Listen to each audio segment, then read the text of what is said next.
শায়েখ চরমনাইকে বরিশালের city mayor ঘোষণা করতে হবে, আর নচেত ইসহাক শাহাদাতকে ঘোষণা ডিলেট করতে হবে। ঢাকা সিটিতে ইসহাক সাহেব মেয়র হতে পারে, চট্টগ্রামের শাহাদাত মেয়র হতে পারে। একই আইনে কেন বাংলাদেশে বরিশাল সিটি কর্পোরেশনের মেয়র কেন শায়েখ চরমনাই হতে পারবে না? বাংলাদেশের জনগণ জবাব চায়। ওলামায়ে কেরামদের পক্ষে থাকা আমাদের দরকার আছে না নাই? জোরে বলতে হবে, দরকার আছে না নাই? ওলামায়ে কেরাম মুসলমান হাতে তাসবিহ নেয় নিজে ভালো থাকার জন্য, আল্লাহ আল্লাহ জিকির করে নিজে ভালো থাকার জন্য, আবার এই হাতে উল্টা লাঠিও কখনো নেয় জাতিকে ভালো রাখার জন্য। ঠিক কিনা বলো? এই হাতে তাসবিহ নেয় মুসলমান নিজে ভালো থাকার জন্য,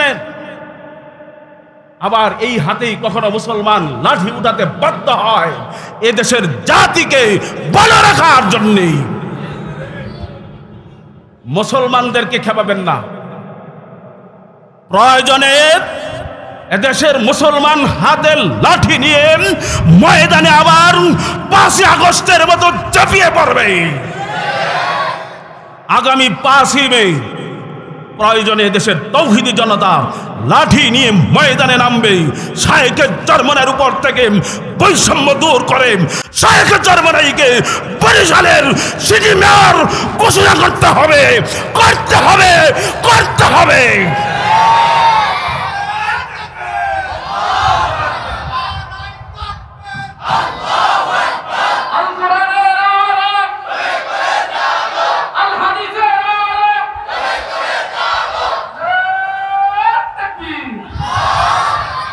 আপনারা জানেন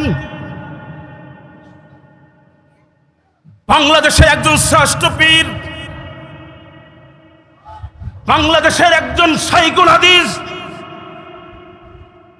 ওয়ালি ইবনে ওয়ালি, ইসলামী আন্দোলন বাংলাদেশের সিনিয়র নায়েবে আমির,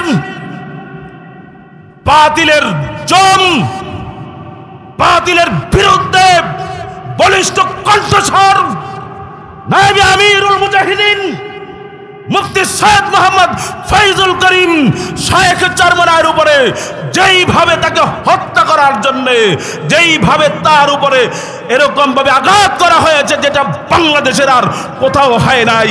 ঠিক কিনা বলেন? আমি তো বলি সারা বিশ্বের মধ্যে এমন ন্যাক্কারজনক ঘটনার হয় নাই। যদি একই দেশের আইনে ঢাকা সিটি কর্পোরেশনের ঢাকা সিটিতে ইসহাক সাহেব মেয়র হতে পারে, চট্টগ্রামের শাহাদাত মেয়র হতে পারে, একই আইনে কেন বাংলাদেশে বরিশাল সিটি কর্পোরেশনের মেয়র কেন শায়েখ চরমনাই হতে পারবে না? বাংলাদেশের জনগণ জবাব চায়। যদি জবাব দিতে ব্যর্থ হন, আগামী 5 তারিখ 5ই মে যদি শায়েখ চরমনাইকে বরিশাল সিটির মেয়র হিসাবে যদি ঘোষণা করতে ব্যর্থ হন, প্রয়োজন হলে বরিশালের আদালত ঘেরাও হবে, বরিশালের রাজপথ অচল করে দেওয়া হবে, প্রয়োজন হলে সারা বাংলাদেশের রাজপথ মুসলমান অচল করে দেবে। তাও শায়েখ চরমনাইকে মেয়র ঘোষণা দিতেই হবে, দিতেই হবে, আর নচেত ইসহাক শাহাদাতকে ঘোষণা ডিলেট করতে হবে। ভাইয়ের আমার, আমরা দোয়া করি আলেমে দ্বীন যদি সিটির মেয়র হন, কিভাবে সিটি চালাতে হয় আমি তো মনে করি শয়তানগুলোকে উচিত শিক্ষা দিতে পারবে। ঠিক কিনা বলেন? আপনারা জানেন, আজকে শুনলাম নোয়াখালীর কোন জায়গায় বাংলাদেশ জামাত ইসলামীর একজন প্রার্থী ছিলেন, চেয়ারম্যান প্রার্থী, প্রতিদ্বন্দ্বী হিসাবে আওয়ামী লীগের প্রার্থী ছিল। সেখানে জোরপূর্বকভাবে দিনের ভোট রাতে মেরে বাংলাদেশ জামাত ইসলামীর প্রার্থীকে ফেল করানো হয়েছে। কি করানো হয়েছে? উনি আদালতে মামলা দায়ের করেছেন। উনি চেয়ারম্যানই, আদালত থেকে চেয়ারম্যান হিসেবে রায়ও পেয়েছেন। আলহামদুলিল্লাহ বলেন। আমি তো মনে করি মেহেরপাড়া ইউনিয়নে আমিও চেয়ারম্যান প্রার্থী ছিলাম, আর দ্বিতীয় কেউ ছিল না। আমিও যদি মামলা করি, আমিও যদি প্রয়োজনে মামলা করি, মুরব্বীদের সিদ্ধান্তে যদি আমিও মামলা করি, আমার তো মন বলছে আমরা এই মেহেরপাড়া ইউনিয়নের চেয়ারম্যান আমরাও হব ইনশাআল্লাহ। কথা কয় না? হাত পাকার চেয়ারম্যান মনে রাখবেন, প্রত্যেকটা জনগণ চেয়ারম্যান হয়। ঠিক কিনা বলেন? প্রত্যেকটা জনগণ চেয়ারম্যান হয়।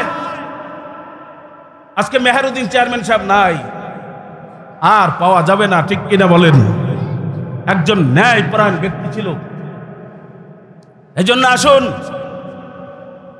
আমরা উদার আহ্বান জানাবো, ইসলামী আন্দোলন বাংলাদেশ ন্যায় নীতির সংগঠন, শান্তিকামী মুক্তিকামী একটি সংগঠনের নাম ইসলামী আন্দোলন বাংলাদেশ।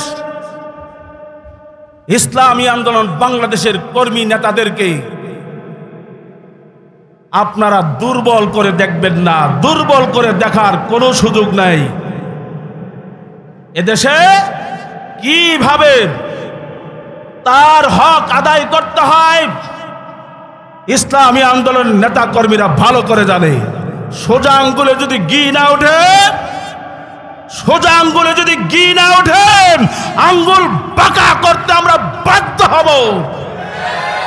তবে ঘি উঠেই ছেড়ে দিব ইনশাআল্লাহ। কথা কয় না? কথা কয় না? আমরা ঘি উঠে ছাড়বো। আমরা ধৈর্য ধরেছি, এখনো ধৈর্যের মধ্যে আছি। ইন্নাল্লাহা মা'আস সাবিরিন, আল্লাহ ধৈর্যশীলদের সঙ্গে থাকে। আমরা 5ই মের দিকে তাকিয়ে আছি, ধৈর্যের সাথে মোকাবেলা করব। রাজি আছি তো ইনশাআল্লাহ? কারা কারা তৈয়ার আছি? আল্লাহু আকবার বলে হাত জাগাই। নারায়ে তাকবীর, নারায়ে তাকবীর। আল্লাহ আপনি কবুল করেন, আমিন বলে হাত নামাই।